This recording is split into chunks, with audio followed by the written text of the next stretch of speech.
Hi! Sorry it's been so long since I made videos. I was super busy studying for boards part 2.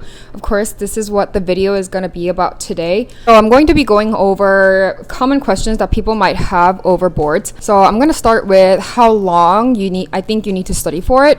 For me, I started studying maybe like 5 weeks before my actual test date. My actual test date was July 23rd and 24th. So before I dive into anything else, I wanted to talk about the format of the exam.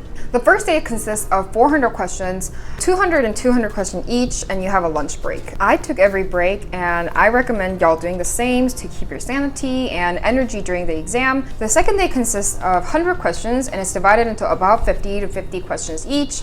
My questions were divided up into 53 questions and 48 questions each. I didn't take the break because I just wanted to get out of there and finish as quick as possible and pack something that'll energize you but also not make you super sleepy during the exam. I know carbs make me have major sleepiness, so I packed a salad and I definitely brought some snacks. And yeah. Now another thing that I wanted to mention about this test is that you don't need to get 75% of the raw score to pass this test. The resources that I used in order of the most useful to the least useful, I would say number one was definitely Mental Dental.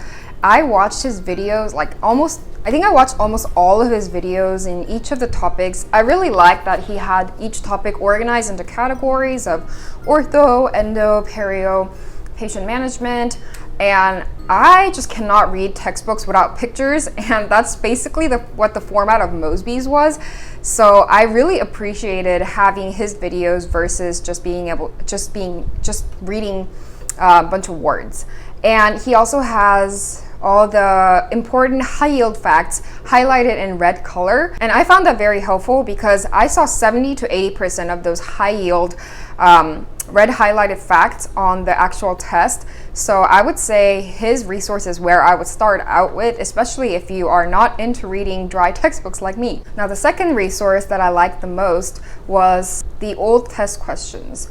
So if you can look on ASDA's website, or if you ask around to your upperclassmen, they'll probably have documents of old ASDA release test questions. And this summer, it was provided by our school. I did test packet K, L, and M. K was from 1995, and I saw some really outdated questions. I would say that if you have time, then go back to it, but otherwise, I would start with the more recent test questions as those contained more relevant facts. So I just went through a bunch of old released questions. I probably went through I don't even know, 2,000, 3,000. I only had time to go over it once, but I really wish that I focused on those more because I would say that 70% of the questions, maybe not 70, but for sure 50% of the questions will come from old document stuff, which makes sense because they say that 75% of the questions are old core material questions, which would mean that they're just using the same questions over and over again. And then the third most important resource for me was Tufts. And I know this is concerning just one subject, but because pharmacology was my weakest, I found it very helpful. And I would say that it's a little bit of an overkill. And I found that me and all my classmates kind of got sidetracked on pharm because there's so many drugs to memorize, and our brain is just, I don't know about y'all are probably smarter than me, but I just don't have memory for that much amount of names of drugs. So I just reviewed the most high yield ones like the adrenergics, cholinergics, blood pressure drug, because I heard that those were going to be on there, and local anesthetics. And yes, I would say that 90% of the questions were coming from those. Some other resources that I wanted to mention was the dental decks that I know a lot of people use for parts 1, but I didn't use that for part 1 either because I didn't like how it was all separated into different topics, and I just don't do well with things not all being in one place because my brain is already jumbled. So I didn't use decks for this one either. I know a lot of people like it for its detail and stuff, but I would say that for part 2, it's definitely an overkill. For part 1, I think it's good if you want to know everything and feel really comfortable about going into the test. Even though I didn't use Mastery app for part 2, I did use it for part 1 and I found it to be very helpful.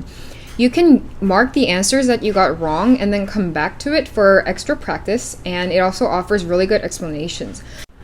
Keep in mind though that these questions are taken from the past test questions that are released from ASDA, and you may want to check out if your class can get a group discount on it from the Mastery app. And I know a lot of y'all out there might be wondering, should I take NBDE 1 and 2 or just take the INBDE? If you look at the timeline here, the administration of INBDE has already begun.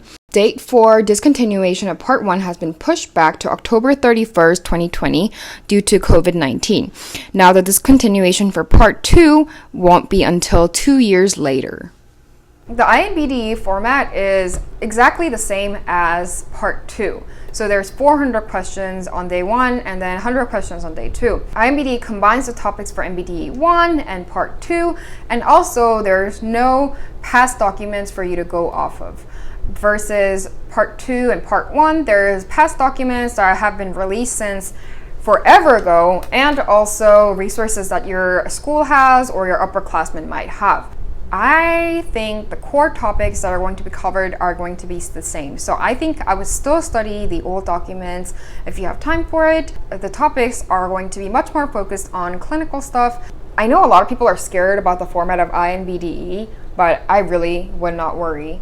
If you are taking it at the end of second year or third year, you are ready and you have had enough clinical experience, you have had all the resources, and my only advice is to just take this exam seriously the first time. Is 1, because it's expensive, and 2, because you don't want to study for this again. You really don't. Okay, so I also wanted to talk about how my test went. Day 1 was completely fine. Like, I wish I would have studied all the old questions more. Like, if I was going back to give advice to myself or like a little sister or brother, I would say study the old questions like crazy. Just memorize it front to back. Just study the heck out of it. And watch Mental Dental. That's honestly all you need to do to pass. For day 2, I don't know what I could have done to study more for it besides just seeing more patients. I guess start to memorize the eruption sequences. For day 2, there was a lot of questions that asked, for this 15-year-old patient or 12-year-old patient, her midline is shifted to the left. What is the cause of this? And the choices were like, primary teeth fell out too fast. The eruption sequence is wrong. And I don't think somebody would be able to confidently answer those questions unless they know the eruption sequences of all the pediatric and permanent teeth. For calcifications and stuff like that, if you can't memorize it, honestly, I wouldn't be too stressed about it. You're probably going to have like 1 or 2 questions on it.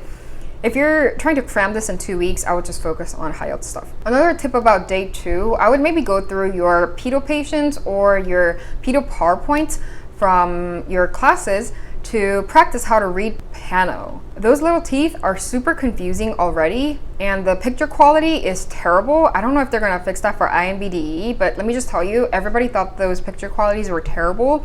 You need to know how to read that pano for adults, but especially for peds. Another thing that I would advise is when there's a path question, they might just describe it in words. For example, say, oh, there's radiolucency on all the anterior areas, but they're all vital.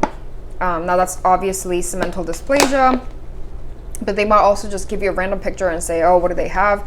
And it might look like multiple things, obviously. So really practice doing both. For words, I love Quizlet because when I do Quizlet, just the keywords just pop out to me when I read test questions. For pictures, I would just make PowerPoints of just the pictures and then write the answers in the notes section and quiz yourself until you can answer them within 3 seconds. So that's all of my tips for NBDE 2. I wish y'all the best and good luck on studying for this, and I'll see y'all in the next video.